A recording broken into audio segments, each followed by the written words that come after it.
Halo stunner semua, kali ini kita akan membahas materi analyzing project cash flow. Sebagaimana kita ketahui, di dalam materi ini tujuan utama kita adalah menghitung NPV. Untuk kemudian dari NPV yang kita hitung ini, kita bisa memutuskan satu proposal proyek itu kita terima atau kita tolak. Kita terima tentu ketika NPV-nya positif, kita tolak ketika NPV-nya negatif. Nah, NPV ini sendiri kita akan peroleh dari present value free cash flow yang kita tandingkan dengan modal awal atau yang kita sebut dengan initial outlay.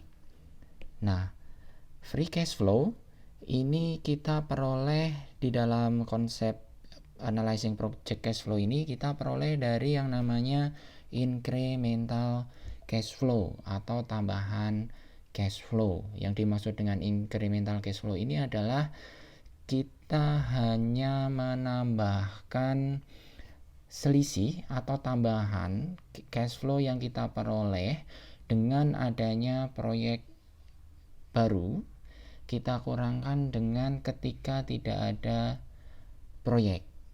Nah, prinsip ini berlaku ketika proyek kita itu adalah proyek baru, begitu ya.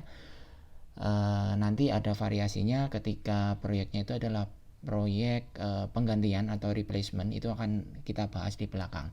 Tapi di sini filosofi utama atau inti dari analyzing project cash flow yang menjadi source of value dari free cash flow tadi ya, yang akan kita hitung NPV-nya itu adalah incremental cash flow yang berupa tambahan saja cash flow karena adanya satu proyek baru. Nah, sebelum kita berbicara atau membahas tentang free cash flow untuk menghitung NPV, kita harus ketahui terlebih dahulu beberapa fitur-fitur atau beberapa komponen yang akan mempengaruhi penghitungan free cash flow kita. Yang pertama ada yang namanya sunk cost. Sunk cost ini intinya filosofinya adalah semua biaya yang tidak bisa dihindari harus dikeluarkan oleh project owner sebelum proyek itu dilaksanakan. Jadi tidak melihat apakah proyek itu nanti dijalankan atau tidak dijalankan, sunk cost ini tetap harus dikeluarkan. Contoh dari sunk cost ini adalah market research. Jadi kegiatan riset itu kan sesuatu pos atau suatu kegiatan yang harus dilakukan oleh project owner untuk mengetahui potensi pasar, untuk mengetahui penerimaan customer terhadap produk. Ini kan semua perlu dilakukan sebelum proyek itu dijalankan. Jadi apakah nanti proyeknya benar dijalankan atau ternyata tidak jadi dijalankan, maka kegiatan riset ini tetap perlu dilakukan atau biayanya tetap harus dikeluarkan oleh project owner. Nah, ketika ada sunk cost seperti ini, maka kita tidak boleh memasukkan perhitungannya di dalam perhitungan NPV. Nah, ini contohnya, misalnya kita mengeluarkan biaya riset sebesar 10.000 dengan free cash flow selama 2 tahun sebesar 75.000 dengan initial outlay 125.000. Biaya riset 10.000 ini tidak boleh kita tambahkan ke dalam initial outlay. Nah, ini contoh perhitungannya ada di sampingnya. Perhitungan yang salah adalah ketika initial outlay 125 itu ditambah dengan sunk cost yang berupa biaya riset tadi 10.000 jadi 135.000. Nah, ini perhitungan yang salah. Perhitungan yang benar adalah kita keluarkan sunk cost, jadi initial outlay-nya tetap yang semula yang 125.000. Yang kedua, kita perlu memasukkan opportunity cost di dalam perhitungan NPV kita. Yang dimaksud dengan opportunity cost ini adalah semua biaya kesempatan atau semua potensi keuntungan yang kita bisa peroleh terhadap alat produksi yang kita gunakan untuk proyek. Jadi akan lebih jelas ketika kita bicara contohnya. Misalnya kita mempunyai mesin. Mesin ini kita bisa sewakan, dia akan mendatangkan atau menghasilkan 3 juta per tahun. Nah, opsi yang kedua, kita bisa gunakan mesin itu untuk menjalankan proyek kita, yang ketika kita jalankan kita akan mendapatkan pendapatan sebesar 20 juta selama 2 tahun dengan cost 30 juta. Diskon rate 10%. Nah, perhitungan yang salah itu kita tidak memasukkan potensi keuntungan yang kita tadi bisa peroleh ketika kita sewakan mesin yang sebesar 3 juta tadi. Jadi di sini langsung kita hitung NPV proyeknya adalah free cash flow tahun pertama 20 juta, free cash flow tahun kedua 20 juta, kita diskon 10% dikurangi dengan initial outlay 30 juta.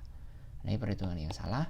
Perhitungan yang benar adalah kita perlu kurangkan free cash flow yang kita terima, yang semula tadi 20 juta, kita harus sesuaikan karena kita punya potensi atau opportunity cost besar 3 juta per tahun. Jadi 20 juta dikurangi 3 juta, itu kita mendapatkan free cash flow di tahun pertama 17 juta dan di tahun kedua juga 17 juta. Kemudian baru kita diskon dan kita bandingkan dengan initial outlay. Nah, itu untuk opportunity cost. Berikutnya, masukkan side effect atau synergistic effect. Ini ada dua ya. Ada yang efeknya positif, ada yang efeknya negatif. Maksudnya adalah ketika kita mengeluarkan atau kita menjalankan proyek baru, tentu proyek lama atau kegiatan bisnis kita yang lama itu mungkin terdampak atau berakibat ke produk lama kita. Kalau impact-nya itu positif, maka kita harus perhitungkan efek positifnya, artinya kita tambahkan gitu ya. Kalau efeknya negatif, maka kemudian juga kita harus kurangkan dari perhitungan NPV kita. Nah, ini contohnya side effect yang negatif. Jadi ada kanibalisasi dari demand, maksudnya produk baru yang kita launching, yang kita jual itu akan berakibat kepada penurunan penjualan produk lama kita. Nah, ketika ini terjadi, maka kita perlu mengurangkan efek negatif dari produk baru yang kita keluarkan. Nah, ini contohnya adalah kita punya ini perusahaan game ya. Perusahaan game ini akan mengeluarkan mesin game baru. Initial outlay-nya 750 juta, bisa dijual 2,5 juta unit per tahun selama 10 tahun dengan harga $80. Dengan mengeluarkan mesin game baru ini, maka mesin game yang lama di sini disebut dengan GGB ini ya, yang tadi yang baru GGA. GGB ini akan disebut di sini penjualannya akan langsung drop to zero, jadi langsung nggak laku gitu ya. Nah, game yang baru ini bisa dijual 2 juta unit per tahun, cost-nya $75. Nah, di sini juga ada keterangan ketika game baru ini atau GGA ini tidak diluncurkan sekarang, maka game yang lama GGB bisa tetap dijual, masih laku dijual 2 juta unit per tahun selama 5 tahun ke depan, baru setelah itu penjualan akan drop to zero, akan nol gitu ya, dengan rate 10%. Nah, perhitungan yang salah, kita tidak mengeluarkan atau tidak memperhitungkan efek dari mesin lama yang tadi penjualannya turun ketika mesin game baru itu diluncurkan atau dijual. Nah, ini langsung dicari NPV mesin game yang baru itu, penghasilannya 2,5 juta kali $80 selama 10 tahun, langsung ditandingkan dengan initial outlay 750 juta. Ini perhitungannya salah. Perhitungan yang benar itu kita harus kurangkan side effect tadi.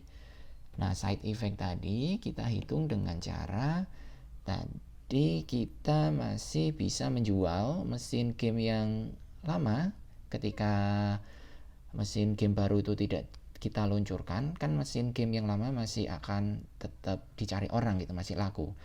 Itu kita hitung 2 juta kali $75 bisa dijual selama 5 tahun ke depan. Nah, ini efek dari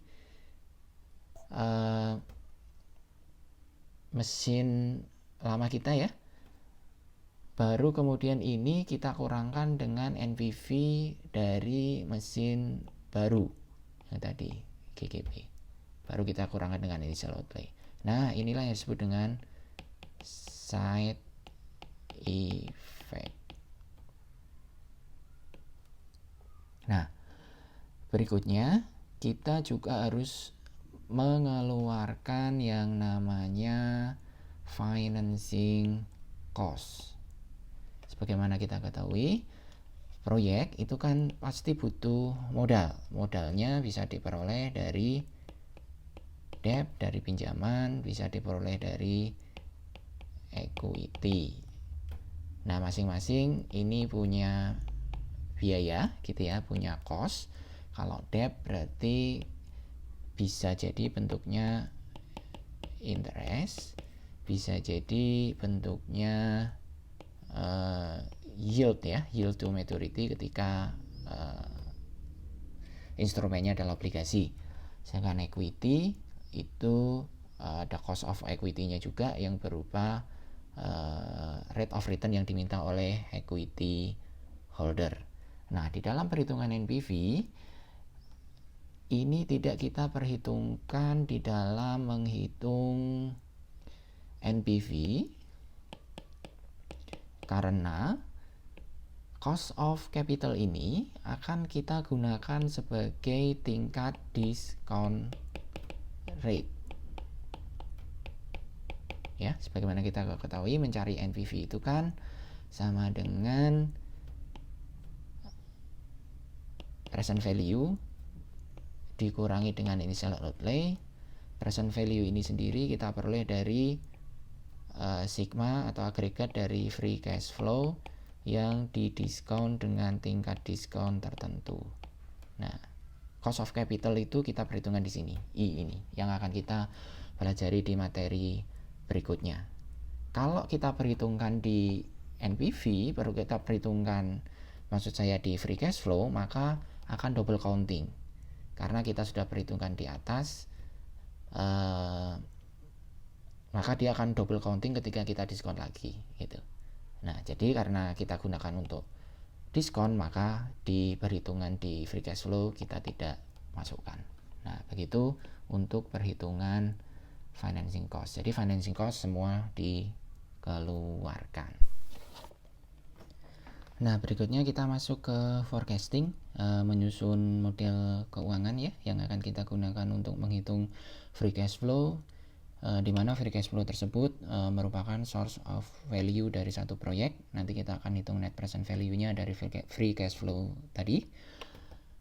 Formula untuk menghitung free cash flow itu kita bisa lihat di sini, kita peroleh dari net operating income atau profit ya, NOI, dikurangi dengan pajak, ditambahkan dengan depresiasi, dikurangi dengan kenaikan CAPEX CAPEX, capital expenditure, dikurangi dengan kenaikan net operating working capital. Nah, kita bedah formula atau rumus ini satu-satu komponennya supaya kita bisa lebih bisa memahami konteksnya.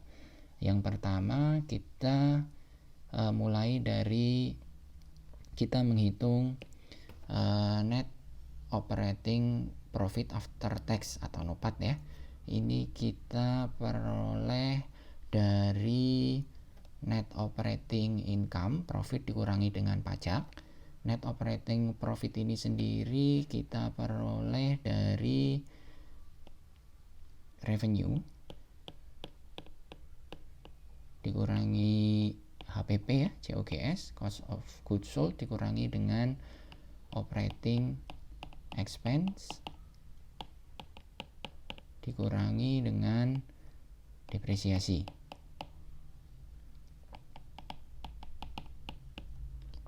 Nah, setelah kita mendapatkan net operating income-nya, kemudian kita kalikan dengan tingkat pajak tertentu, menghasilkan NOPAT. Kemudian kita perlu tambahkan dengan depresiasi. Kenapa begitu? Karena depresiasi ini adalah sifatnya dia non cash expense ya. Depresiasi kan tidak ada cash yang keluar. Nah, karena di sini kita menghitung free cash flow yang bentuknya itu benar-benar cash, uang kas gitu ya, maka semua non cash expense ini harus kita pulihkan kembali. Nah, itulah kenapa kemudian di sini kita tambahkan lagi NOPAT dengan depresiasi. Nah, kemudian berikutnya kita perhitungkan CAPEX, increasing in capital expenditure. Ini terutama nanti ketika ada nilai sisa dari CAPEX ya, salvage value kita harus perhitungkan. Nanti ada di contohnya. Karena sama filosofinya. Karena kalau ada nilai sisa dari mesin yang kita gunakan di dalam proyek, itu kan berarti mesin itu kita bisa jual, kita mendapatkan cash. Nah, karena kita mendapatkan cash, itulah kemudian akan kita perhitungkan di dalam free cash flow. Logika yang sama kita juga akan gunakan di yang komponen terakhir, yaitu net operating working capital. Jadi satu bisnis itu kan akan membutuhkan modal kerja. Modal kerja ini yang kemudian kita sebut dengan working capital, itu secara umum kita bisa hitung dengan mengurangkan current asset dikurangi dengan current liabilities. Nah, di akhir masa proyek ketika ada sisa lebih dari working capital gitu ya, apakah bentuknya nanti aset itu inventory atau aset itu account receivable gitu ya, piutang, itu kan semua nanti bisa dikonvert jadi cash. Account receivable bisa ditagih menjadi cash, inventory juga bisa ditagih menjadi cash. Nah, itu kenapa kemudian kita perlu perhitungkan di dalam menghitung free cash flow. Jangan bingung dengan tanda minus di sini ya, karena tanda ini nanti kita sesuaikan dengan perhitungan.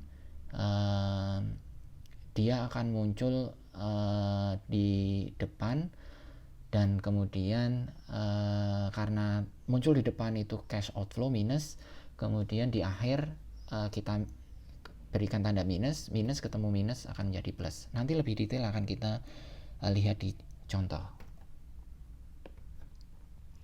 Nah, masing-masing dari komponen tadi itu dibicarakan atau dibahas di sini ya.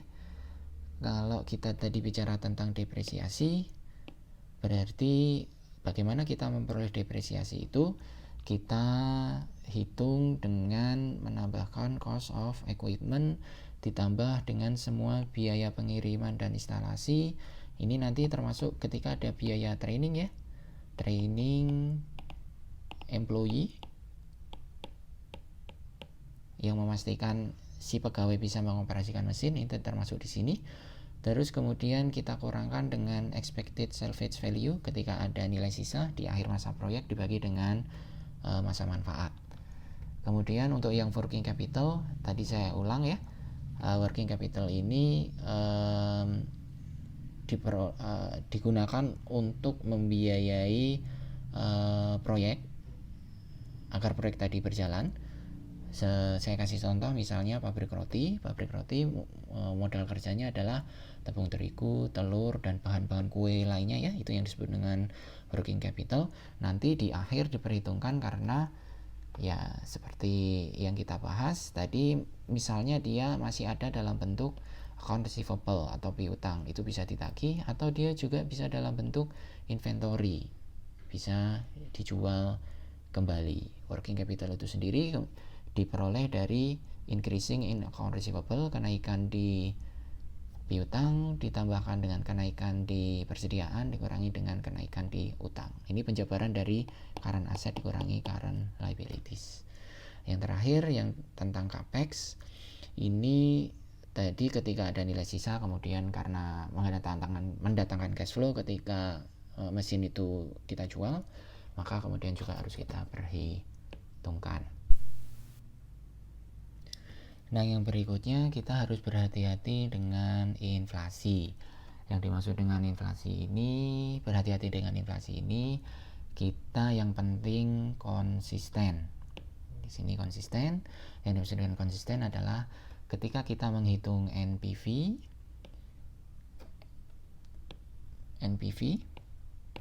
ketika free cash flow kita merupakan nominal ini artinya masih belum disesuaikan dengan inflasi, maka discount rate yang kita gunakan untuk menghitung present value dari free cash flow ini juga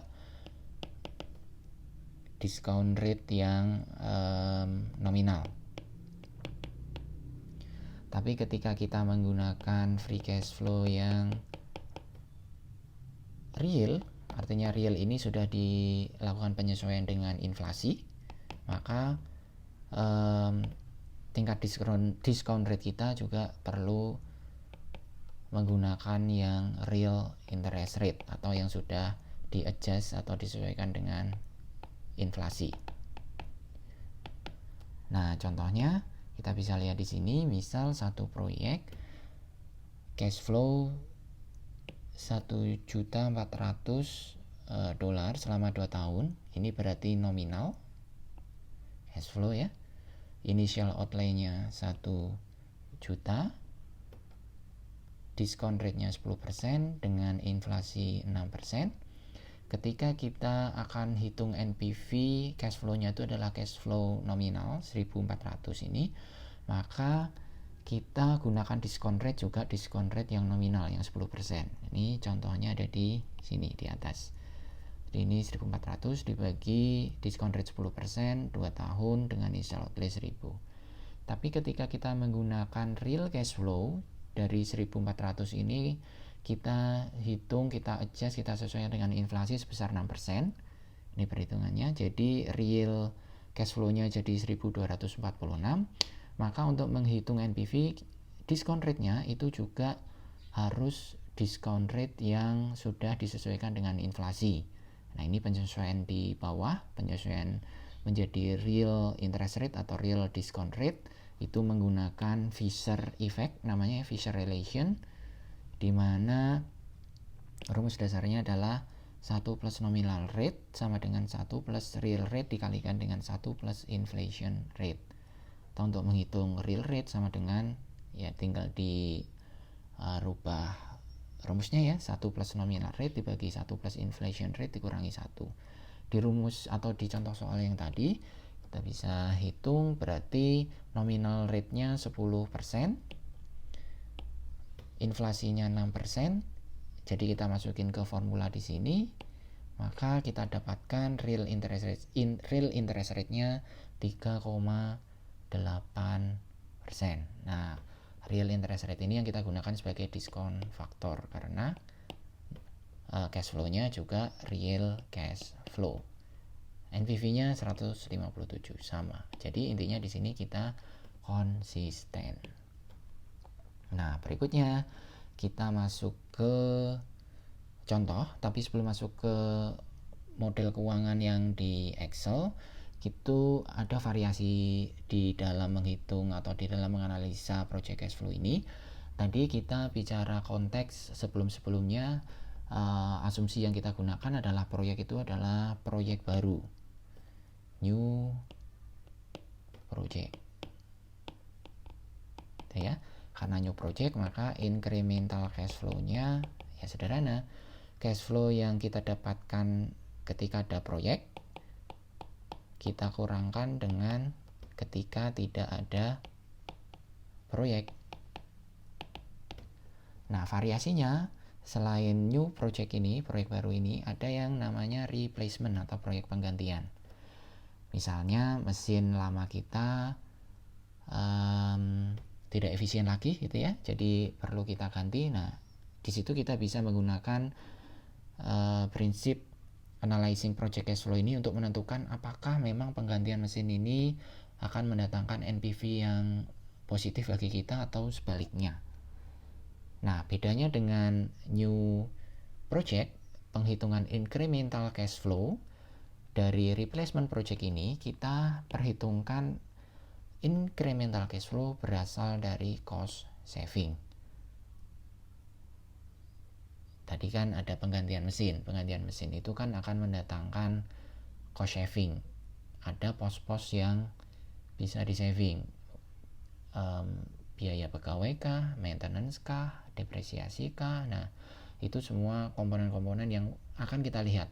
Dengan adanya mesin baru, apakah ada penurunan biaya atau sebaliknya. Nah, itulah source of value dari replacement. Nanti kita akan bicarakan detail di contoh di Excel. Nah, sebelum kita ke Excel, nanti hati-hati untuk menghitung initial outlay di dalam replacement ya. Initial outlay ini tadi kita masih sama sebenarnya, cuman hati-hati ketika nanti ada penjualan aset lama. Penjualan aset lama itu akan mengurangi initial outlay karena ya kan berarti kita akan dapat penghasilan dari aset lama yang kita jual, itu mengurangi modal yang kita gunakan untuk membeli mesin baru. Nah, sederhananya seperti itu.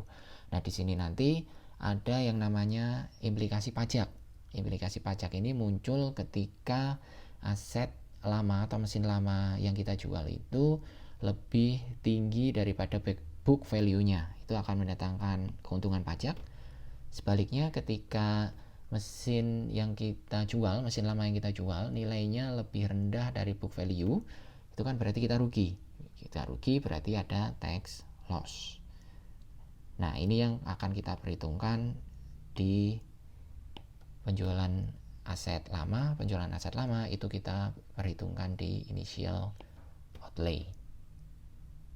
Nah, mari kita lihat ke contoh.